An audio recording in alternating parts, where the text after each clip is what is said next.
नमस्कार मंडळी. महाशिवरात्र आता थोड्याच दिवसात येणार आहेत. आपण महाशिवरात्रीचे काही उपवासाचे नियम बघणार आहोत. दरवर्षी माघ महिन्यातील कृष्ण पक्षात महाशिवरात्री साजरी केली जाते. यावर्षी पंचांगानुसार महाशिवरात्री माघ कृष्ण त्रयोदशी तिथी 15 फेब्रुवारी रोजी महाशिवरात्र रविवारी आलेली आहे.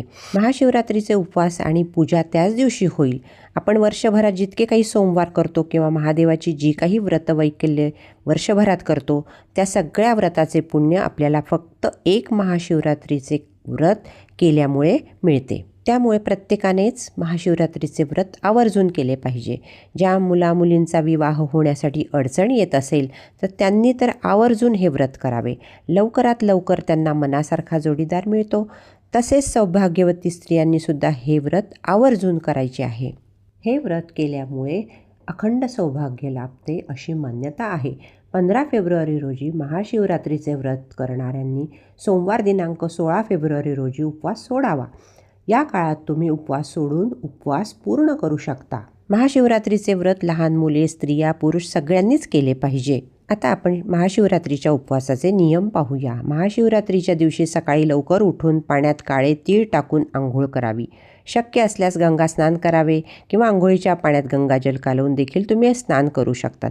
शक्यतो आंघोळ ब्रह्ममुहूर्तावर करावी. त्यानंतर सूर्योदय झाल्यावर सूर्यदेवाला जल अर्पण करावे आणि व्रताचा संकल्प घ्यावा.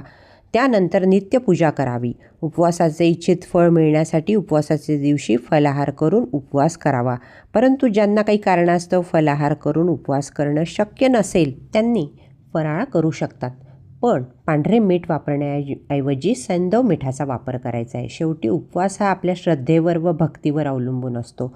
मग तुम्ही फलाहार करून उपवास करा किंवा फराळ करून करा. फक्त मनोभावे करावा. तुमच्या मनातील इच्छा महादेव नक्कीच पूर्ण करतील. महादेवाच्या मंदिरात प्रवेश केल्यानंतर प्रथम नंदीचे दर्शन घ्यावे. नंदी हे वाहन प्रजापती दक्षाने शिवास दिलेले आहे. त्याची भक्ती पाहून प्रथम तुझे दर्शन व नंतर माझे दर्शन असा नंदीला आशीर्वाद दिलेला आहे. नंतर द्वारातील वीरभद्राचे दर्शन घेऊन गाभाऱ्यात प्रवेश करावा. दोन्ही हातांनी पिंडीला स्पर्श करून टाळी वाजवून शंभो हर हर महादेव असा जयघोष करावा. महादेवाला पूर्ण प्रदक्षिणा कधी घालू नये. पूजा बसून करावी. उत्तरेकडे तोंड करून करावी. उभे राहून पूजा करू नये. मातीच्या पणतीत आवर्जून दिवा लावावा.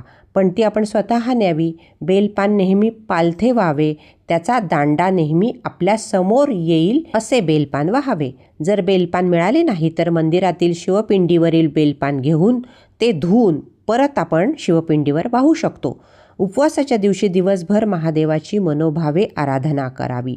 या दिवशी महामृत्युंजय मंत्राचा जप करावा. यामुळे आयुष्यातील दुःख संकटे दूर होतात. व्रताच्या दिवशी दिवसा झोपू नये. दिवसा झोपल्याने आपल्या व्रताचे फळ मिळत नाही. परंतु काही शारीरिक त्रास असेल तर तुम्ही विश्रांती घेऊ शकतात.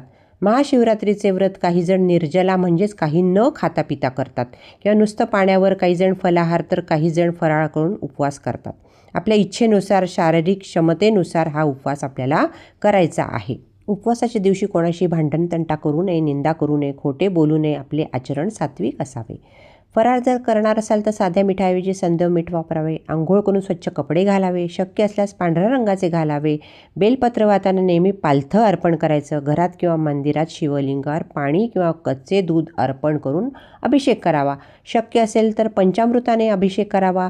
बेलपात कधीही सोमवारी तोडू नये व बेलपान कधी शिळे होत नाही ते आपण धुवून परत वापरू शकतो. उपवासाच्या दिवशी ब्रह्मचर्याचे पालन करावे. शरीर आणि मनाची शुद्धता व पावित्रता राखून ठेवावी. म्हणून स्त्री व पुरुष दोघांनी ब्रह्मचर्याचे पालन करायचे आहे.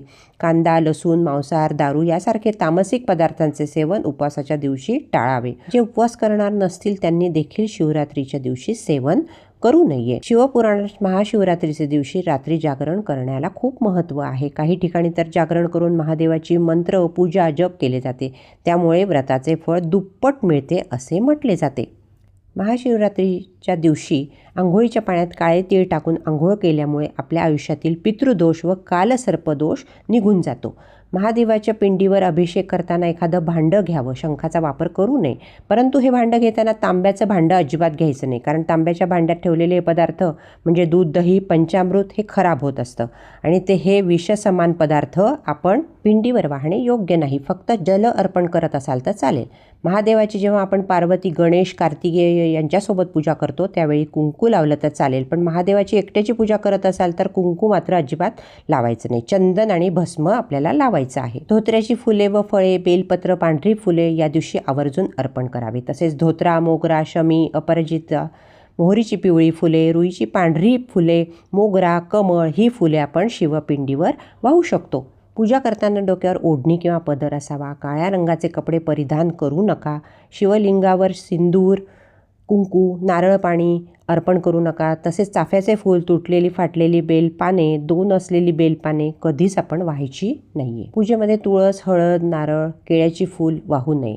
महाशिवरात्रीच्या दिवशी आपण महादेवांना ज्या गोष्टी वाहिल्या असतील त्या गोष्टी दुसऱ्या दिवशी व्रताचे पारणं सोडताना खायचे नाहीत, कारण त्यामुळे आपल्याला दोष लागू शकतो असे म्हटलं जातं. महादेवाच्या पिंडीवर बेलाची पानं अर्पण करताना ती विषम संख्येत अर्पण करावी, म्हणजे 1, 3, 5, 9 अशा संख्येत अर्पण करावी. महाशिवरात्रीच्या दिवशी मासिक पाळी सुतक असेल तर पूजा मात्र करायची नाहीये. गर्भवती महिलांनी जर त्यांची इच्छा असेल तर हे व्रत करावे, परंतु गरोदर स्त्रिया व स्तनपान करणाऱ्या स्त्रियांनी एखाद्या वर्षी व्रत केलं नाही तरी चालतं. फक्त महादेवाची पूजा व जप केला तरी चालतो. महादेवाच्या पिंडीवर बेल अर्पण करताना ते बेलपत्र 3 दलाचे असले पाहिजे. 2 किंवा एका दलाचे पान अर्पण करू नये. प्रथम बेलाच्या झाडाला नमस्कार करावा, नंतरच बेलपत्र तोडावे. तुटलेलं बेलपत्र, चिरलेलं, सुकलेलं, जळालेलं अजिबात अर्पण करू नये. शिवलिंगावर हळूहळू जल अर्पण करावे. खूप घाईने जल अर्पण करू नये. जल अर्पण करताना ओम नमः शिवायचा जप आपल्याला करायचा आहे. महाशिवरात्रीच्या दुसऱ्या दिवशी पारणं सोडताना प्रथम घरातील देवांना नैवेद्य दाखवावा, त्यानंतर उपवासाचे पारणं सोडावे. महाशिवरात्रीला काही भागात भगर खाल्ली जाते तर काही भागात भगर खाल्ली जात नाही. सोमवारच्या उपवासाला म्हणजेच महादेवाच्या उपवासाला भगर खाल्ली जात नाही. सोमवार ह्या उपवासाला भगर खातच नाही, पण तुमच्या भागात जर खात असेल तर जरूर खावी. यश, समृद्धी, शांती व आनंद मिळवण्यासाठी महादेवाला बेलपत्र, धोत्र्याचे फळ, दूध, दही, चंदन, साग, तूप अर्पण करावे. तसेच दुधापासून बनवलेल्या मिठाईसुद्धा आपण अर्पण करू शकतो. पार्वतीला शृंगाराचे साहित्य सुद्धा अर्पण करू शकतो. महाशिवरात्रीच्या दिवशी व सोमवारी शक्यतो केस धुवू नये आणि धुवायचे असतील तर आदल्या दिवशी तुम्ही धुवून घ्यायचे आहे. महाशिवरात्री व्रताची पूजा 4ही प्रहरात करणे अतिशय शुभ मानले जाते. प्रत्येक वेळी ओम नमः शिवाय या मंत्राचा जप करावा आणि शक्य झाले तर रुद्राभिषेकही करावा. संतती प्राप्तीची इच्छा असेल तर जोडीने भगवान शंकराची पूजा करून उपवास केल्यामुळे निश्चित फळ मिळते. संतती प्राप्तीची इच्छा पूर्ण होते. शिवरात्रीची पूजा रात्री एकदा किंवा 4 वेळा सुद्धा करता येते. आपल्या इच्छेनुसार करावे. पूजा करून धूप दीप लावावा. उपवास हा श्रद्धेसाठी केला जातो. शरीराला खूप त्रास देऊन उपवास करू नये. आणि तुम्हाला काही शारीरिक व्याधी असतील तर डॉक्टरांच्या सल्ल्यानेच उपवास करावा. मला खात्री आहे की या व्हिडिओचा तुम्हाला नक्कीच फायदा होईल. व्हिडिओ आवडला तर लाईक करा, शेअर करा.